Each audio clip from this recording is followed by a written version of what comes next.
Hey millionaires, welcome back to the channel. I'm Sergio Briones, and today I'm excited to share with you a new milestone in my real estate journey. For those following my convenience store videos, this content is just as relevant to you. Our goal with any business venture is to generate profits and then reinvest them into passive income streams like a rental property portfolio or a stock market portfolio.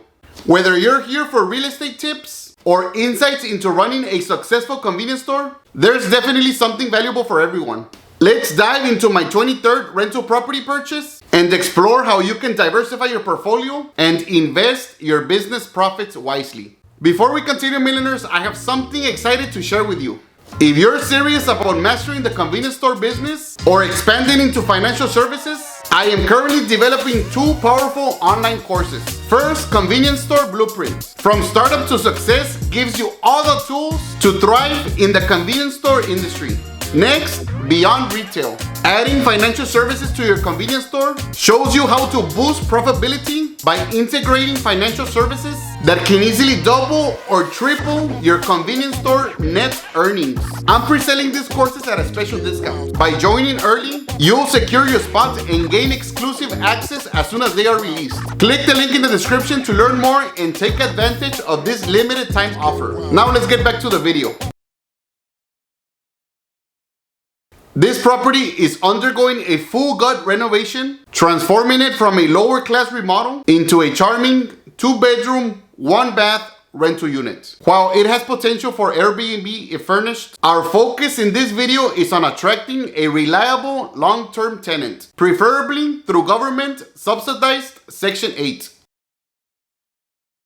My friend initially listed the property at $68,000, but after negotiating, we settled on $65,000. I secured the purchase through owner financing with just a $5,000 down payment, funded from my monthly cash flow. The remaining $60,000 is subject to a 12.5 interest rate over a 15-year amortization period, with no balloon or prepayment penalty. While this interest rate is higher than the prime rate of around 8 or 9%, for investment loans, seller financing typically carries a slight premium. My strategy isn't to hold onto this financing for the full 15 years. Instead, I plan to accelerate principal payments or potentially sell the property for a profit in the coming years. The monthly payment, including principal and interest, amounts to $740. I estimate renting the property for approximately $1,200 per month, with the aim of covering the mortgage payment with the rental income. As you can see, the property requires extensive renovation.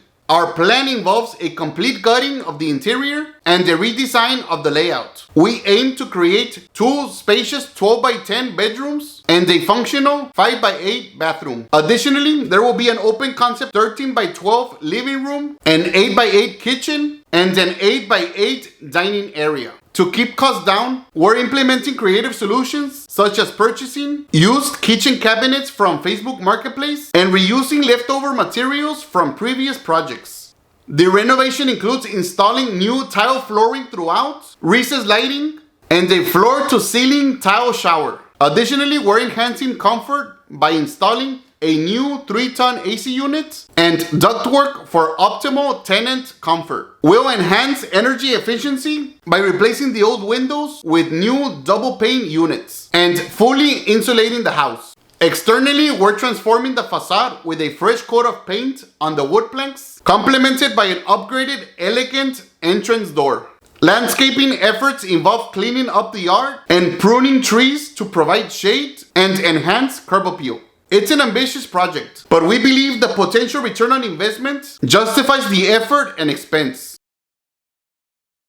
I am particularly fond of investments like this because they allow me to leverage my capital effectively and expand my real estate portfolio. Here's how I break down the numbers. I plan to invest $35,000 in labor and material, in addition to the $5,000 down payment. This totals $40,000 out of pocket, plus the $60,000 that is financed. Once fully rehabbed, my total investment in this property will be $100,000. Based on my experience and comparables of similar size, The after repair value or ARV is estimated to be around $150,000, resulting in a $50,000 jump in equity. This would be like buying Tesla stock and you forcing it to rise in value by 50%. I intend to rent the property for $1,200 per month, factoring in a 6% vacancy rate and an 8% repair expense, totaling $168 per month. This leaves $1,032 before deducting the $740 mortgage payments, resulting in a balance of $292. From this amount, $120 is allocated to property taxes and $50 to insurance, leaving a $122 monthly cash flow. Now, it might seem discouraging at first, but remember, this is after all expenses.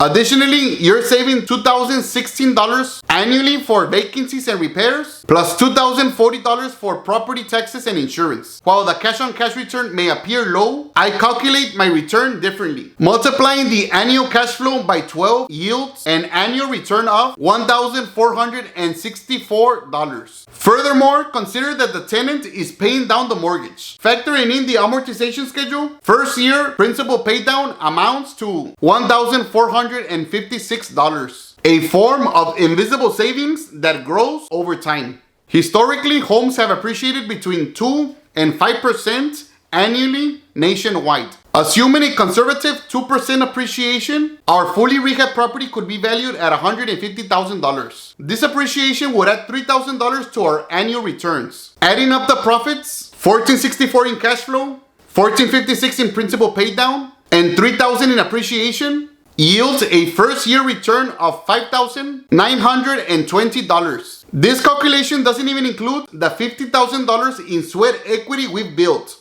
accessible through refinancing or selling the property. Dividing the $5,920 return by our $40,000 investment gives us an impressive internal rate of annual return nearing 15%. Full disclosure, if immediate cash flow is your primary goal, this strategy may not be ideal. My focus is on minimizing tax burdens and building generational wealth. However, for those considering real estate as an investment, projects like this can yield significant rewards over time.